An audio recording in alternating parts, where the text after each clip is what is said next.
ایک دن میرا شوہر دفتر سے لوٹے تو کہنے لگے، میں اپنا کاروبار کراچی شفٹ کر رہا ہوں۔ ایک دوست کے توسط سے وہاں آفس مل گیا ہے۔ چلو اس روشنیوں کے شہر میں چل کر نئی زندگی شروع کرتے ہیں۔ میرا جی نہ چاہتا تھا کہ میں اپنے شہر اور میکے والوں سے دور جاؤں، مگر شوہر کی خواہش کے آگے بے بس ہو گئی۔ انہوں نے سمجھایا کہ ماحول بدلے گا تو ہماری زندگی میں نئے رنگ بھر جائیں گے، لیکن میں نہیں جانتی تھی کہ نئی جگہ کیسے میری زندگی کا رخ موڑ دے گی۔ 2 دن میرا شوہر گھر نہ آیا۔ پھر ایک دن میری کام والی نے بتایا، صاحب تو ندیم بہت خوبصورت اور تعلیم یافتہ تھے، یہ رشتہ مناسب تھا۔ والدین نے قبول کر لیا اور میری ان کے ساتھ شادی ہو گئی۔ شادی کے بعد میں ان کے ہمراہ ہنسی خوشی رہنے لگی۔ ندیم مجھے دل و جان سے چاہتے تھے، ساس نند تھی نہیں، ہماری توجہ بس ایک دوسرے کے لیے تھی۔ دن پڑ لگا کر اڑنے لگے۔ میری سہیلیاں جب ندیم کو دیکھتی تو کہتی، میاں پر نظر رکھا کرو، ان کی پرکشش شخصیت پر کوئی اور نہ مر مٹے، یوں بھی مرد کا اعتبار نہیں۔ تب میں غرور سے کہتی، مجھ جیسی انہیں اور کوئی نہیں ملے گی۔ یہ غرور اللہ کو پسند نہ آیا۔ میں بھول گئی کہ عورت کی خوبصورتی اولاد سے ہوتی ہے۔ جس عورت کی گود سونی ہو وہ داغ لگے چاند جیسی ہوتی ہے۔ شادی کو 7 برس بیت گئے، اولاد کی نعمت سے گود خالی رہی۔ وقت گزرنے کے ساتھ ساتھ ہم مایوس ہوتے گئے، میں اداس اور وہ چپ چپ رہنے لگے۔ شادی کے 10 برس بعد ایک روز کہنے لگے، چھوٹے شہر میں دل نہیں لگتا، یہاں رشتہ دار بھی بے اولاد ہونے کا طعنہ دیتے ہیں، زندگی میں بوریت سما جاتی ہے، جی چاہتا ہے کہ یہاں سے نقل مکانی کر لیں اور کسی بڑے شہر میں جا رہیں۔ ایک دن دفتر سے لوٹے تو کہا، میں اپنا کاروبار کراچی شفٹ کر رہا ہوں۔ ایک دوست کے توسط سے وہاں آفس مل گیا ہے۔ چلو اس روشنیوں کے شہر میں چل کر نئی زندگی شروع کرتے ہیں۔ میرا جی نہ چاہتا تھا کہ میں اپنے شہر اور میکے والوں سے دور جاؤں، مگر شوہر کی خواہش کے آگے بے بس ہو گئی۔ انہوں نے سمجھایا کہ ماحول بدلے گا تو ہماری زندگی میں نئے رنگ بھر جائیں گے۔ شروع میں ہم ایک پرسکون علاقے میں پذیر ہو گئے۔ ایک چھوٹا سا بنگلہ، کام کرنے والی ملازمہ بھی بآسانی مل گئی، کیونکہ قریب ہی کچی آبادی میں غریب لوگ آباد تھے۔ ملازمہ ایک 25-26 سالہ خوش شکل عورت تھی جو بہت دلچسپ باتیں کرتی تھی۔ صبح سویرے آ جاتی اور شام تک میرے پاس ہوتی۔ وہ کام بھی اچھا کرتی اور باتیں بھی چٹپٹی کرتی۔ اس ملازمہ کا نام نورین تھا، جسے میں نوری کہتی تھی۔ ایک روز نوری آئی تو کہا، باجی ایک بات کہنی ہے، مگر ڈرتی ہوں اور بتائے بغیر رہ بھی نہیں سکتی۔ ڈرو نہیں، جو کہنا ہے کہہ دو، صاحب کو پتہ چلا تو میری شامت نہ آ جائے۔ نوری کے اس جملے پر میرے کان کھڑے ہو گئے۔ ایسی کیا بات ہے بتا دو، صاحب کو کیوں کر پتہ چلے گا جب تک میں ان کو بتاؤں گی نہیں۔ بتاؤ کیا بات ہے؟ کل شام جب میں کام کرنے کے بعد نکلی تو میرا شوہر آپ کے گھر باہر انتظار کر رہا تھا۔ کہنے لگا، موٹر سائیکل پر بیٹھ جاؤ، آج تمہیں بازار لے جانا ہے، مجھے تنخواہ کے علاوہ بونس بھی ملا ہے، تمہیں نئے کپڑے اور جوتے دلوا دوں۔ کافی دنوں سے میں اپنے شوہر راشد سے تقاضا کر رہی تھی کہ مجھے 2 جوڑے اور جوتی دلوا دو۔ اس نے جو بازار چلنے کا کہا تو میری خوشی کا ٹھکانہ نہ رہا۔ جلدی سے موٹر سائیکل پر بیٹھ گئی۔ ہم جناح روڈ گئے۔ وہاں فٹ پاتھ پر کپڑوں کے ڈھیر سے اپنے لیے 2 جوڑے منتخب کر رہی تھی کہ ہمارے بالکل سامنے صاحب کی گاڑی آ کر رکی۔ مجھے اپنی آنکھوں پر یقین نہیں آ رہا تھا کہ ان کے ساتھ ایک خوبصورت لڑکی کار سے اتری۔ انہوں نے مجھے نہیں دیکھا اور وہ زیورات کی ایک بڑی دکان میں چلے گئے۔ صاحب نے اس لڑکی کا ہاتھ پکڑا ہوا تھا۔ مجھ تجسس کی ماری کو چین نہ ملا۔ میں دکان کے شیشے سے ان کو دیکھنے لگی۔ صاحب نے سونے کی انگوٹھیاں نکلوائیں اور ایک انگوٹھی پسند کر کے اس لڑکی کی انگلی میں پہنانے لگے۔ اس خوف سے کہ کہیں وہ مجھے دیکھ نہ لیں، فوراً پلٹ آئی۔ شوہر کو بتایا۔ تب راشد نے کہا کہ اپنی بیگم صاحبہ کو یہ بات ہرگز مت بتانا، ورنہ ان کا صاحب سے بہت جھگڑا ہوگا۔ کیا بیگم یوں ہی اندھیرے میں لٹتی رہیں گی؟ میں ان کو ضرور بتاؤں گی۔ تب راشد نے مجھے سمجھایا، کم عقل، ایسی باتوں سے میاں بیوی میں پیار ختم ہو جاتا ہے، بعض دفعہ گھر بھی اجڑ جاتے ہیں۔ خدا نہ خواستہ تمہاری بیگم صاحبہ کا گھر اجڑ گیا تو کیا ہوگا؟ تم ذمہ دار ہوگی نا۔ پہلے میں نے فیصلہ کیا کہ آپ کو اس بارے میں کچھ نہ بتاؤں۔ راشد صحیح کہتا ہے، اگر آپ کے شوہر کی جگہ راشد مجھ سے ایسا دھوکہ کرتے اور مجھے علم ہو جاتا تو کیا میں اسے بخش دیتی؟ رات بھر پریشان رہی۔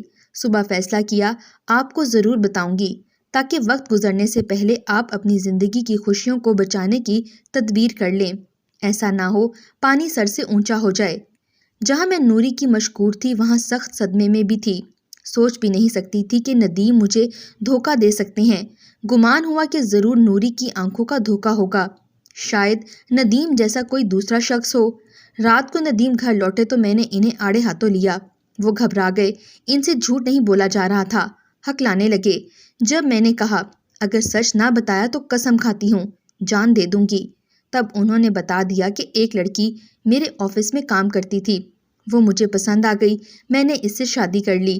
وہ ایک غریب گھرانے کی ضرورت مند لڑکی تھی، چاہتا تھا کہ تمہیں پتہ نہ چلے، میں تمہیں صدمہ نہیں پہنچانا چاہتا تھا۔ اب پتہ چل گیا ہے تو تمہاری اجازت سے اسے گھر لانا چاہتا ہوں۔ مجھ پر تو جیسے بجلی گر گئی، سوچ بھی نہیں سکتی تھی کہ مجھ سے ندیم بے وفائی کریں گے۔ بے اختیار زور زور سے رونا شروع کر دیا۔ وہ مجھے روتا چھوڑ کر گھر سے چلے گئے۔ میں رات بھر اکیلی روتی رہی، میرے آنسو پہنچنے والا کوئی بھی نہ تھا۔ اگلے 2 دن تک وہ گھر نہ لوٹے، تب میرا دم گھٹنے لگا۔ نوری دلاسے دے رہی تھی مگر مجھے کچھ بھی اچھا نہیں لگ رہا تھا۔ ندیم کے بغیر ایک دن نہیں کاٹ سکتی تھی۔ اب 2 دن 2 راتیں گزر چکی تھیں۔ میری حالت غیر ہوتے دیکھ کر نوری بولی، باجی آپ صاحب کو فون کر کے بلا لیجئے۔ مرد اور شادیاں کرتے ہی ہیں، خود پر قابو رکھیں، زیادہ غصہ کریں گی تو ان کو کھو بیٹھیں گی۔ میں خود انہیں بلانے کا بہانہ ڈھونڈ رہی تھی، لگتا تھا نہیں آئیں گے تو مر جاؤں گی۔ فون ملایا، میں نے ہیلو کہا اور ہیلو کہتے ہی پھوٹ پھوٹ کر رونے لگی۔ انہوں نے کہا اگر حوصلے سے میری بات سنو تو ابھی آ جاتا ہوں۔ بولو کیا سن لو گی؟ سن لوں گی مگر فوراً آ جائیے۔ بے اختیار میرے لبوں سے یہ الفاظ ادا ہو گئے۔ 1 گھنٹے میں وہ آ گئے۔ گاڑی کا ہارن سن کر مجھے لگا جیسے میرے بدن سے نکلی روح دوبارہ اپنے ٹھکانے پر لوٹ آئی ہے۔ نوری نے گیٹ کھولا، اسے گھر جانے میں دیر ہو چکی تھی۔ گیٹ کھولتے ہی وہ اپنے گھر روانہ ہو گئی۔ ندیم اندر آ گئے، مجھے کہنے لگے تم میری زندگی ہو۔ عائشہ سے دوسری شادی میں نے صرف اولاد کے لیے کی ہے۔ دوسری شادی کا فیصلہ میں نے خوشی سے نہیں کیا۔ اللہ تعالیٰ نے اس شہر میں کاروبار میں اتنی برکت دی ہے کہ پیسہ چھپڑ پھاڑ کر برسنے لگا ہے۔ کوئی اس دولت کا وارث تو ہو جو ہمارے بڑھاپے کا سہارا بنے۔ پگلی میں نے عائشہ سے شرط رکھی ہے کہ جو پہلی اولاد ہوگی وہ میری پہلی بیوی ندا کی ہوگی۔ اس طرح تمہاری پیاسی ممتا کو تسکین مل جائے گی اور مجھے وارث مل جائے گا۔ یقین کرو میرے اور تمہارے پیار میں کوئی کمی نہیں آئے گی بلکہ یہ اور بڑھ جائے گی۔ عائشہ کی حیثیت میرے نزدیک خاک اور تمہاری حیثیت ملکہ جیسی ہوگی۔ یہ ساری کہانی سن کر میں خاموش ہو گئی۔ اب کہنے سننے کو کیا رہا تھا؟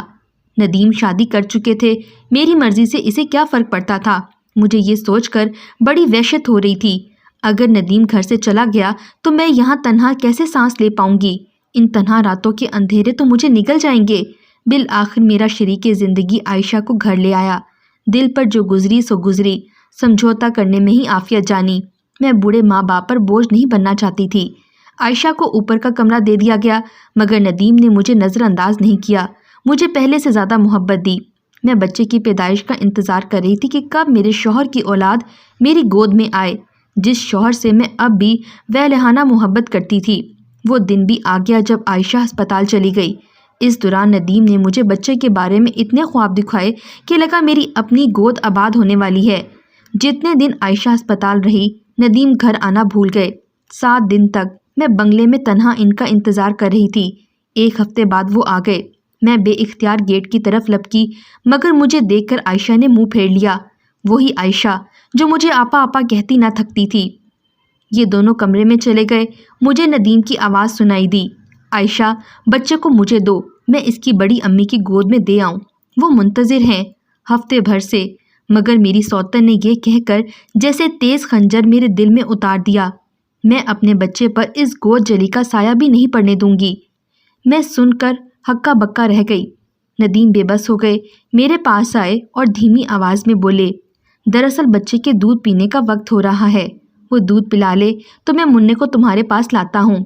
منع کی پیدائش سے پہلے تک ندیم نے مساوات قائم رکھی تھی مگر جب سے بیٹا ہوا وہ میرے پاس بے دلی سے آتے، آدھی رات کے بعد کمرے میں آتے، کہتے منع سو نہیں رہا تھا، میں اسے بہلا رہا تھا۔ کچھ دنوں بعد عائشہ ماں کے گھر چلی گئی۔ میں خوش تھی کہ اب ندیم اس کی غیر موجودگی میں وقت میرے ساتھ گزاریں گے مگر میری امیدوں پر پانی پھر گیا۔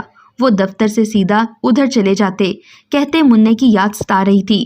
سوچا ایک نظر دیکھ لوں تو گھر جاؤں، یوں آدھی رات کو گھر پہنچتے۔ عائشہ واپس آ گئی۔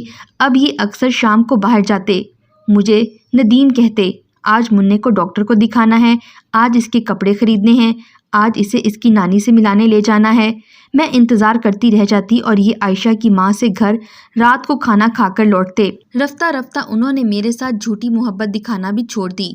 اگر کبھی مجھے باہر لے جاتے تو بار بار گھڑی دیکھتے، کہتے جو خریداری کرنی ہے جلدی کر لو، گھر میں عائشہ اور منع اکیلے ہیں، کہیں ان کو ہماری ضرورت نہ پڑ جائے، بچہ چھوٹا ہے، اکیلے عائشہ خیال نہیں رکھ سکتی۔ منع پاؤں پاؤں چلنے لگا، میں اسے دیکھتی تو جی کرتا اٹھا لوں، اس کے ننھے منھے وجود سے اپنی گود بھر لوں۔ کبھی بھولے سے اٹھا لیتی تو سوتن اس کو ذرا دیر بعد میرے بازوؤں سے کھینچ لیتی۔ مسلسل تنہائی نے مجھے ذہنی مریض بنا دیا۔ پہلے تو کسی نے میری ذہنی ابتری پر توجہ نہ دی، جیسے کہ میں اس مکمل فیملی میں ایک فالتو شے تھی، مگر جب مجھ پر دورے پڑنے لگے تو مجھے میکے بھجوا دیا۔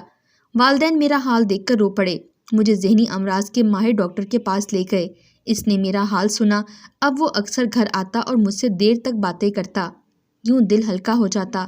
رفتہ رفتہ میری حالت میں بہتری آنے لگی۔ تب اس ڈاکٹر نے کہا، آپ ندیم کو بھلانے کی کوشش کریں، وہ طلاق دے تو لے لیں، دوسری شادی کر لیں اور نئی زندگی شروع کر دیں، یہی آپ کے دکھوں کا علاج ہے۔ میں نے کہا ندیم سے طلاق نہیں لوں گی، وہ خود دے دیں تو بھی مجھ بان سے کون شادی کرے گا؟ ندیم سے جو درد ملا ہے اب دوسری شادی کا تصور بھی نہیں کر سکتی۔ کچھ دنوں بعد ایک لفافہ پوسٹ مین نے لا کر دیا، ندیم کی طرف سے طلاق نامہ تھا اور وجہ مجھے ذہنی مریض بتایا گیا۔ والد صاحب نے یہ کاغذات ڈاکٹر صاحب کو جا کر دکھائے، مشورہ لیا کہ مجھے کس طرح آگاہ کیا جائے۔ ڈاکٹر صاحب نے دھیرے دھیرے حقیقت تسلیم کرنے پر آمادہ کیا، سمجھایا کہ ایک شخص پر زندگی ختم نہیں ہوتی، ان کی نظر میں ایک اچھا شخص ہے جو ان کا دوست ہے، اس کی بیوی کا کچھ عرصے قبل انتقال ہوا تھا، 3 چھوٹے چھوٹے بچے ممتا سے محروم ہیں، ان کو ماں کی اشد ضرورت ہے اور بچے کے باپ کو ایسی خاتون کی تلاش ہے جو ان بچوں کو ماں کا پیار دے سکے۔ باپ کی طرف سے ان بچوں کو پیسوں کی کوئی کمی نہیں، مگر ماں کا پیار دولت کے بدلے خریدا نہیں جا سکتا، یہ وہی ان کو دے سکے گی جس کے اندر خود اولاد اور ممتا کی پیاس ہو۔ ایک دن انہوں نے مجھے ان بچوں سے بھی ملوایا، وہ بہت پیارے پیارے اور معصوم تھے، مگر افسردہ سے لگے۔ میں نے پیار کیا تو میرے پاس دوڑے چلے آئے، میں نے انہیں بے اختیار اپنی باہوں میں بھر لیا، پھر یہ بچے اکثر میرے پاس لائے جانے لگے، مجھے ان سے پیار محسوس ہونے لگا، مگر دل دوسری شادی پر آمادہ نہ ہوتا تھا، سوچ بھی نہیں سکتی تھی کہ ندیم کے بدلے کوئی دوسرا شخص اس کی جگہ لے۔ والدین بار بار سمجھاتے کہ وقت کے ساتھ ساتھ سارے زخم بھر جاتے ہیں، ماضی کے ساتھ چمٹے رہنا کم عقلوں کا شیوا ہے، اپنی سوچ کو بدلنے کی کوشش کرو۔ ماں کہتی، مرد کو عورت سے محبت نہیں ہوتی، اسے گھر بار سنبھالنے والے کی ضرورت ہوتی ہے، جبکہ عورت مرد سے محبت کرتی ہے تو اس کے لیے لٹ جاتی ہے۔ مجھے اماں کی یہ باتیں پریشان کر جاتی، مگر رات دن سوچتی تھی کہ آخر ندیم نے مجھے طلاق کیوں دی؟ شادی تو اس نے کر ہی لی تھی، مجھے اپنے نام سے تو محروم نہ کرتا۔ دماغ کہتا اب اسے بھول جاؤ، مگر میرے لیے یہ بہت مشکل تھا، اسے کیسے بھول سکتی تھی جس کے لیے میں نے اپنا پہلا سنگار کیا، جس سے میں نے اتنی محبت کی۔ والدین دیکھ دیکھ کر کٹتے تھے اور میں اسی کے خیالوں میں گم رہتی تھی جو میری روح میں سمایا ہوا تھا۔ اپنی بے وفائی کے باوجود ابھی تک میرے دل پر اسی کا ہی راج تھا۔ بالآخر انہی بچوں نے مجھے ان سوچوں سے نکالا، انہی ڈاکٹر صاحب ہمارے گھر مجھ سے ملنے لاتے تھے۔ میں ان کے بارے میں سوچنے لگی، وہ نہ آتے تو دل اداس ہو جاتا۔ ڈاکٹر نے اپنے پیشے کا حق ادا کر دیا اور میں پھر سے نئی زندگی کی طرف لوٹ آئی، ایسی زندگی جو بے مقصد نہ تھی، جس کا کوئی مقصد تھا۔ وہ یہ سب میرے والد کی التجا پر کر رہے تھے جو بوڑھے ہو چکے تھے اور میرے مستقبل کی طرف سے فکر مند تھے، مگر میں خود سے غافل، عرصے تک گیلی لکڑی کی مانند ندیم کی یاد میں سلگتی رہی تھی۔ عورت بانجھ ہو تو مرد کو اختیار ہے وہ دوسری شادی کر لے یا اسے طلاق کے کاغذات تھما دے، اس کی زندگی برباد کر دے، لیکن مرد اگر بانجھ ہو تو عورت کیا کرے؟ والدین نے عامر کو میرے لیے پسند کر لیا اور مجھے اپنے آنسوؤں سے بے بس کیا کہ میں سر جھکانے پر مجبور ہو گئی۔ وہ دل کے مریض تھے، میں ان کو دھچکا پہنچانا نہیں چاہتی تھی۔ وہ گھڑی بھی آ گئی جب میں ندیم کی یادوں سے دل کا دامن بھرے عامر کی منقوہ بن گئی، اس کے 3 بچوں کی ماں کا روپ دھار لیا۔ ان بچوں کی معصوم باتوں نے رفتہ رفتہ میری سوچوں میں شہد گھولنا شروع کر دیا، سوچوں کی کیفیت بدلنے لگی، حالات بدلنے لگے۔ عامر بہت اچھے انسان تھے، جب میں ان کی بن ماں کے بچوں کو سینے سے لگایا تو وہ میرے قدموں میں بیٹھ گئے، اتنا شکر گزار ہوئے کہ میں رو پڑی۔ میری پیاسی ممتا کو معصوم محبتوں نے سیراب کر دیا تھا۔ وہ مجھے ماں سمجھ بیٹھے اور مجھے بھی زندگی کی کسی موڑ پر یہ محسوس نہیں ہوا کہ یہ میرے بچے نہیں ہیں۔ آج میں جہاں جاتی ہوں میرے یہ بچے میرے ساتھ جاتے ہیں۔ میں ان کے بغیر نہیں رہ سکتی اور نہ یہ میرے بغیر رہ سکتے ہیں۔ میں ان کے بغیر ادھوری ہوں اور یہ میرے بغیر نامکمل ہے۔ بے وفا ندیم کو بھول کر میں بہت خوش ہوں، وہ خوشی جس کے لیے میں ترس رہی تھی۔ عامر کے بچوں نے وہ خوشی میرے دامن میں بھر دی۔